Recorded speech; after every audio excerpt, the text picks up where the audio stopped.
ভালোই ভালো সেন্ট আছে, তবে ফুল এমন একটা জিনিস, ফুলের সেন্ট দূর থেকে ভালো, সেটা নাকের কাছে নিয়ে যাবেন না। নাকের কাছে নিয়ে গেলে ফুলের মধ্যে পোকা থাকে, সেটা আপনার শরীরে ঢুকে যেতে পারে, সুতরাং বি কেয়ারফুল। গাইস আসসালামু আলাইকুম, আমি এখন চট্টগ্রাম বইমেলাতে চলে আসছি। জ্ঞানের সাগর হলো বই, যত বেশি বই পড়বেন তত বেশি জ্ঞানী হবেন। সো আপনারা আমার সাথে বইমেলা উপভোগ করতে থাকুন। আর পাশাপাশি দেখতেছেন এখানে একটা বাচ্চা ফুল বিক্রি করতেছে। আজকে যেহেতু রোজ ডে, যেহেতু আমার স্পেশাল কেউ না থাকার কারণে আমি যেহেতু সারাদিন চলে গেল, রোজ ডে উপলক্ষে রোজটা পেলাম না, তাহলে আমি ওর কাছ থেকে একটা রোজ ক্রয় করে নিয়ে নিই, দেখি আমি কাউকে পাই কিনা আমার রোজটা দেওয়ার জন্য। যেহেতু আজকে রোজ ডেটা পালন করতে হবে। কয় টাকা একটা রোজ? 20 টাকা। দাও একটা রোজ আমাকে দাও।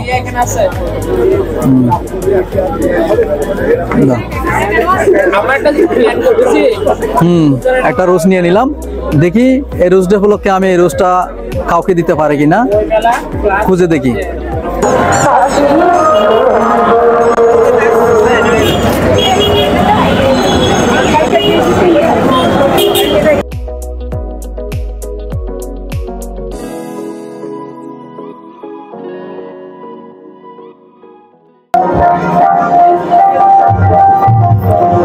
আমি এই কথার সাথে দ্বিমত পোষণ করতেছি। এখানে লেখছে শেষ ভালো যার সব ভালো তার। আমি এই কথাটার সাথে দ্বিমত পোষণ করতেছি, কারণ ভালো শুরুটা যদি ভালো হয়, শেষেরটা অবশ্যই ভালো হবে। কারণ একটা মানুষ শুরুতে কষ্ট পেতে পেতে যদি বড় হতে হতে লাস্ট পর্যায়ে শেষ ভালো পাই, তাহলে সে আর কি পেল? সে সামান্য কিছু ভালো পেল। যে শুরু থেকে ভালো পেয়েছে, আমি মনে করি তার সবকিছুই ভালো, তার শুরুটাই ভালো, শেষটাই ভালো।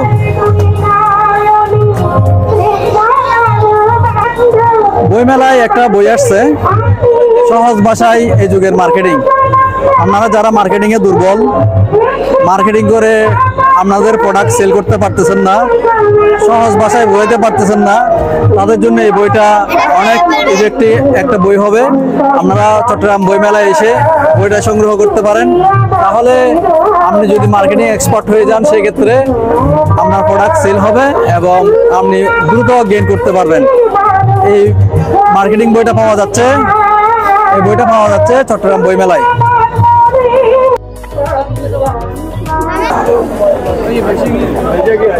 এই দোকানটাকে দেখে প্রথমে আমি মনে করছি লাকড়ির দোকান। চিন্তা করলাম বইমেলার মধ্যে লাকড়ির দোকান কি জন্য আসলো। আবার এখানে দেখলাম বিদ্যানন্দ। আপনারা জানেন বিদ্যানন্দ গরিবদের জন্য অনেক সহায়ক একটা প্রতিষ্ঠান। গরিবদের জন্য বা অসহায় দুস্থ শিশুদের জন্য অনেক কার্যক্রম ওনারা করে থাকে। তো বিদ্যানন্দ থেকে অবশ্যই বই ক্রয় করবেন, এবং এতে করে এই বিদ্যানন্দ ফাউন্ডেশনটা হলো সাধারণত গরিবদের জন্য। এখানে গরিবদেরকে অর্থায়ন করা হয় এই বিদ্যানন্দ ফাউন্ডেশন থেকে। এখানে পাশাপাশি কাজ করতেছে পরিবেশ বান্ধব, বলতেছে বই কিনে গাছের চারা উপহার নিন। সুতরাং পরিবেশ বান্ধব হিসেবে কাজ করতেছে। বর্তমান যুগটা হলো অনলাইনের যুগ। এই অনলাইনের যুগে এসে ফিজিক্যালি বই ক্রয় করে বই পড়া খুবই টাফ একটা ব্যাপার। সো বইমেলার কর্তৃপক্ষকে আমি বলবো, আপনারা এই অনলাইনের যুগে যেহেতু বই বিক্রি করতেছেন, বই হলো জ্ঞানের সাগর। বই কিনে বই পড়ে জ্ঞান অর্জন করতে হয়। অনলাইনে তেমন একটা জ্ঞান অর্জন করা যতটা সহজ, তার চাইতে ফিজিক্যালি বই পড়লে অনেক সহজে অনেক কিছু বোঝা যায়। সো আমি বইমেলার কর্তৃপক্ষ এবং বই বিক্রেতা এবং কবিদেরকে বলবো, সাহিত্যিকদেরকে বলবো, আপনারা বইয়ের প্রাইসটা আরো স্বল্প মূল্যে নিয়ে আসুন, সাশ্রয় মূল্যে নিয়ে আসুন। তাহলে মানুষজন বই ক্রয় করার জন্য আগ্রহ বাড়বে। কারণ বাংলাদেশ বলেন, এখন বিশ্ব বলেন, এমন একটা পর্যায়ে চলে গেছে, মানুষ যে কোনো কিছু হাতের মুঠোয় পেয়ে যাচ্ছে অনলাইনে। সুতরাং মানুষের এখন বই কেনার আগ্রহটা অনেকটা কমে যাচ্ছে। অনেকটা বলতে ভুল হবে, একেবারেই কমে গেছে।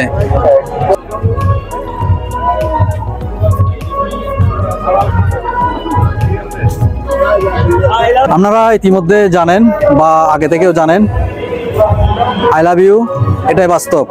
একটা সময় ছিল তাকে কেউ চিনত না, সে কঠোর পরিশ্রম করার মাধ্যমে অনলাইনে যুদ্ধ করতে করতে করতে একটা সময় সে আজকে পরিচিত হয়েছে। তাকে নিয়ে সবাই এখন ভিডিও বানাচ্ছে, বা ট্রল করতেছে বা মজা নিচ্ছে, কিন্তু তাকে যে সে ভাইরাল হয়েছে তার চেয়ে তার বেশি ভাইরাল হচ্ছে। বড় বড় ইউটিউবার ব্লগার ওর সাথে ভিডিও করতেছে। সে একসময় কাঠমিস্ত্রি কাজ করতো, এখনো কাঠমিস্ত্রি কাজ করে, পাশাপাশি ব্লগ করে। তো আই লাভ ইউ এটাই বাস্তব বলে বলে সে বিভিন্ন ধরনের গানের কলি এবং কবিতা আবৃত্তি করে আজকে সে ভাইরাল। একটা কথা মনে রাখবেন, আপনি যখন জিরোতে থাকবেন আপনার সাথে কেউ থাকবে না, যখন আপনি হিরো হয়ে যাবেন তখন আপনার সাথে সবাই থাকবে, এটাই বাস্তব। কারণ একটা চিরাঙের ভাষায় একটা প্রবাদ আছে, তেলের মাথায় তেল দেয়, যে নাকি আছে তার খবর কেউ নেয় না। সুতরাং আপনি পরিশ্রম করে যাবেন, একটা সময় সাকসেস হবেন। যারা আপনার পাশে ছিল না, একটা সময় আপনি যখন সাকসেস হয়ে যাবেন সবাই আপনার পাশে থাকবে।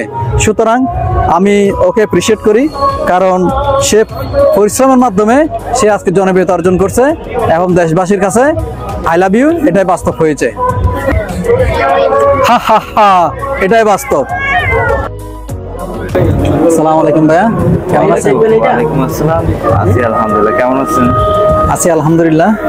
আপনাদের বইমেলায় ইসলামিক স্টল আনুমানিক কয়টা বসছে জানতে পারবো? আমাদের এখানে তো চট্টগ্রাম বইমেলার মধ্যে মোট 140টা স্টোর আছে। তো সেখানকার মধ্যে প্রায় 5 থেকে 6 ধরনের স্টল, ইসলামিক স্টল জায়গা পাইছে। তো সেখানের মধ্যে চট্টগ্রাম বইমেলায়? জি জি। তো সেখানের মধ্যে সুকুম পাবলিশিং তার মধ্যে একটা। আচ্ছা, এখন বর্তমানে তো অনলাইনের যুগ, মানুষে এখন সহজ করে কোনো কিছু পেতে গেলে চ্যাট জিপিটি চেক করতেছে অথবা আপনার গুগল চেক করতেছে। এই অনলাইনের যুগে এখন মানুষের বই কেনার চাহিদাটা কেমন আর বইয়ের প্রাইসটা কেমন? এখন তো আমি যতটুকু জানি মানুষের বই কেনার আগ্রহটা দিন দিনে কমে যাচ্ছে। যদিও জ্ঞান অর্জন করার জন্য বই অবশ্যই কিনতে হবে, অনলাইনে পড়লে তো তেমন একটা সুবিধা ফিল পাওয়া যায় না। বই কেনার জন্য মানুষের আগ্রহটা কেমন দেখতেছেন? মানুষ কেমন আসতেছে বই কেনার জন্য? জি আলহামদুলিল্লাহ, আসলে দিন দিন আসলে সবকিছু মানুষের সব অনলাইন ভিত্তিক হয়ে যায়, ঠিক না? যেমন এখনকার আগে একটা পাঠক বই থেকে ছুঁয়ে মানুষরা একটা অর্ডার করতো, কিছুক্ষণ 2-3 পৃষ্ঠা পড়ে দেখতো, ভালো লাগতো, এরপরে মানুষ অর্ডার করতো। কিন্তু এখনকার আসলে পাঠক বেশিরভাগ অনলাইন কেন্দ্রিক হয়ে গেছে। রকমারি বলেন, ওয়াফি বলেন, মানে সবাই এখন কি করে যে অনলাইন ভিত্তিক অর্ডার করে। তো আমরা আসলে সম্ভবত অনুমান করছিলাম যে আমাদের বইমেলা আসলে কেমন হবে, জমজমাট হবে কি, নাকি আসলে সবাই অনলাইন ভিত্তিক হয়ে যাবে। তো আমাদের ধারণা সম্পূর্ণ ভুল। ভাই নতুন 2টা বই আছে, কথা বলো জাইতুন বৃক্ষ, তারপরে আরেকটা হচ্ছে আসলে ওমরা সফরের গল্প। এটা আলহামদুলিল্লাহ এটা আজকে আমাদের এখানে প্রকাশিত হয়েছে। এই বইমেলা আসার পর থেকে মানে আমাদের প্রথম থেকে শুরু করছে যে আরিফ আজাদ ভাইয়ের বই কখন আসবে, সে কাঙ্ক্ষিত আসলে সে পাঠকের যে একটা কৌতূহল ছিল সেটা আজকে অবসান ঘটছে। আজকে আলহামদুলিল্লাহ আজকে নতুন 2টি বই আছে। নতুন 2টি বই আসার সাথে সাথেও আলহামদুলিল্লাহ আমাদের সব ধরনের বইগুলো পাঠক নাড়াচাড়া করতেছে এবং কিনতেছে, আলহামদুলিল্লাহ খুব আনন্দের সাথে।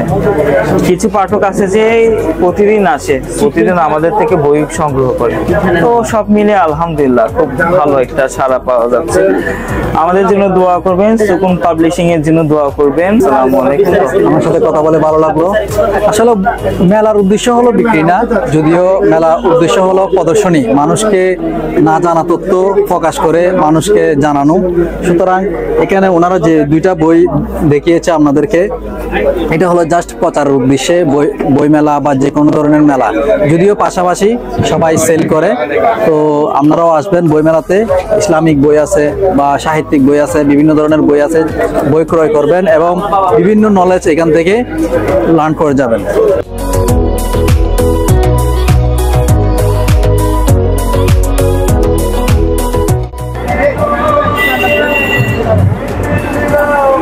আমার ভাইয়ের রক্তে রাঙানো 21শে ফেব্রুয়ারি আমি কি ভুলিতে পারি। 1952 সালে ভাষা আন্দোলনের মাধ্যমে ভাষার জন্য যুদ্ধ করে বীরশ্রেষ্ঠ শহীদ 6 জন শহীদ হয়েছেন। তার ধারাবাহিকতায় আমরা বাংলা ভাষাটা পেয়েছি। সো আমি আসছি বইমেলাতে কাজীর ডেরির মোড়ে। গত বছর এই বইমেলা অনুষ্ঠিত হয়েছিল সিআরবিতে। আমি তাদের সাথে কথা বলেছি, বিভিন্ন স্টলের সাথে কথা বলে, স্টলের সদরের সাথে কথা বলেছি। তারা বলেছে সিআরবি অফ একটা জায়গা হওয়াতে ওদের কাস্টমার তেমন যায় নাই। আর প্রতি বছর কাজী ডেয়ারিতে অনুষ্ঠিত হয়, কাজী ডেয়ারির মোড় অনুষ্ঠিত হয়। এখানে জংশনটা ভালো হওয়ায় প্রচুর মানুষ আসে। সো তাদের সেই হতাশার কারণে হয়তো এই বছর সিআরবিতে বইমেলাটা অনুষ্ঠিত হয় নাই। এবার বইমেলা অনুষ্ঠিত হয়েছে কাজী ডেয়ারি আউটার স্টেডিয়ামের পাশে। সুতরাং আপনারা যারা বই কেনার জন্য আগ্রহী এই বইমেলাতে আসতে পারেন, বইমেলাতে এসে বিভিন্ন বই সংগ্রহ করতে পারেন। আজ চলে যাচ্ছি, আবার চলে আসবো কোনো একটি কন্টেন্ট নিয়ে। আমার ভিডিও যদি ভালো লাগে অবশ্যই একটি লাইক এবং ফেসবুক পেজ থেকে ইউটিউব থেকে হলে সাবস্ক্রাইব করবেন, এবং আমার ভিডিও যদি ভালো লাগে অবশ্যই অন্যকে দেখার জন্য শেয়ার করে দিবেন। আসসালামু আলাইকুম।